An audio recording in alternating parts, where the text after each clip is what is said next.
오늘부터 이제 매일 성경 본문에 따라서 잠언의 말씀을 마치고 야고보서의 말씀을 봅니다. 야고보서는 조금 더 이제 우리가 주님 앞에서 어떻게 순종하며 살아갈 것인가, 믿음을 어떻게 삶으로 드러낼 것인가에 대한 고민이 많은 책인데요.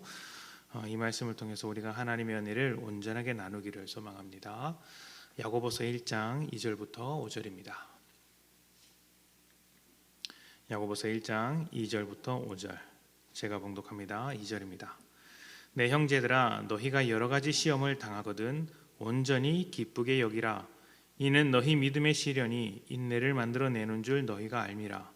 인내를 온전히 이루라. 이는 너희로 온전하고 구비하여 조금도 부족함이 없게 하려 함이라.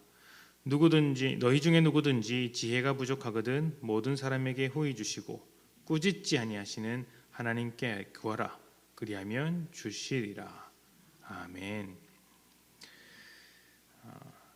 믿음에 있어서 많은 분들이 조심하는 것 중에 하나가 시험에 드는 것입니다.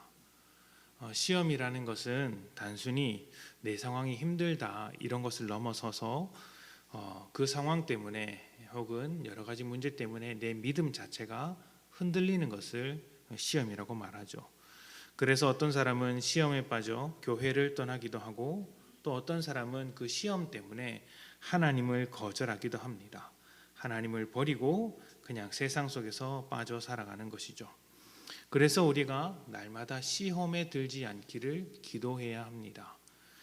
오늘 말씀은 그리스도인의 삶에는 시험이 항상 찾아온다, 시험이 항상 있다, 피할 수 없다라고 단언합니다. 살다 보면 여러 가지 시험의 순간, 고난의 순간, 우리의 믿음을 테스트하는 순간들이 찾아오더라는 것이죠. 누가 이런 것들을 반길까요? 그 누구도 시험을 반기는 사람은 없습니다. 가능하다면 시험 받지 않는 삶, 또 어려움이 없는 삶을 원할 것입니다. 그래서 기도의 제목들도 대부분 좀 편하게 시험 없이 안전하게 살고 싶다는 것 아니겠습니까? 그래서 시험을 당할 때 온전히 기쁘게 여기라는 오늘 말씀이 좀 답답하게 느껴집니다. 시험을 당하는데 우리가 어떻게 기뻐할 수 있을까? 시험은 피해야 하고 오히려 우리에게 환난을 주는 것 같은데 그것을 어떻게 기쁘게 여길 수 있을까요? 오늘 말씀은 일부분, 그러니까 시험의 일부분을 기쁘게 여기라고 말하지 않고 온전히 기쁘게 여기라고 합니다. 성경은 왜 그렇게 온전하게 기쁠 수 있는가 이에 대한 대답으로 시험을 통해 인내를 이룰 수 있기 때문이다 라고 대답을 해주고 있습니다. 인내는 그리스도인이 가져야 할 성품이죠. 이 성품으로서 굉장히 중요한 것입니다. 고린도전서에서는 사랑을 소개할 때 가장 먼저 오래 참는 것이라고 했습니다. 또 하나님께서 길이 참으시는 중에 우리에 대한 자기의 사랑을 확증하셨다고도 이야기했습니다. 무엇보다 예수님은 십자가에서 고난을 참으시고 우리에게 구원의 기쁨을 주셨습니다. 그래서 그리스도인은 그 인내가 자라갈수록 예수 그리스도의 성품을 담는 것이라고 할 수 있고 또 하나님의 사랑을 닮아간다고 말할 수 있는 것이죠. 이렇게 내 믿음을 확인하고 성장시키는 것이 바로 시험이기 때문에 우리는 그 시험을 당할 때 내가 성장을 이룰 수 있는 좋은 기회라고 여기고 기뻐하라고 하는 것이죠. 시험이 기쁜 이유는 단지 시험을 이겨낼 수 있는 그런 능력이기 때문이 아니라 시험을 통해 일어나게 될 우리의 변화 때문입니다. 우리가 그 변화를 소망하고 있다면 시험이 찾아올 때 어렵다고 낭망하는 것이 아니라 그 시험 이후에 더 커질 나의 믿음, 달라질 나의 성품을 기대하며 기뻐하는 것이죠. 이것은 운동을 하는 것과 비슷한 측면이 있습니다. 운동은 굉장히 힘들죠. 산에 올라가고 무거운 물건을 들고 체조하고 이런 것들이 굉장히 힘이 듭니다. 그런데 운동을 하고 나면 체력도 좋아지고 또 몸이 건강해지는 것을 느낍니다.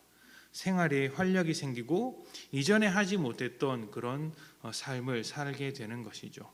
시험도 그런 측면이 있습니다. 어쩌면 그리스도인으로서 우리 모두에게 가장 약한 부분이 무엇이냐 하면 인내가 아닐까 싶습니다. 그 인내를 하나님께서 단단하게 만드시기 위해서 이 시험을 허락하는 것이죠.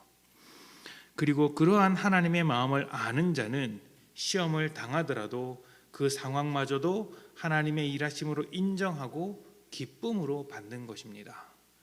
그런데 사람에 따라서는 이것을 이해하지 못해서 시험의 순간을 괴로워하고 도망가려고만 하는 사람도 있습니다. 어떻게 해야 할까요? 그때 기도하는 것이죠. 시험을 피하게 해달라고 기도하라고 말하지 않습니다. 시험이 사라지도록 기도하라고 말하지 않습니다. 기도의 내용은 시험을 이해하는 지혜를 달라고 하는 것이죠. 이런 점이 참 놀랍습니다.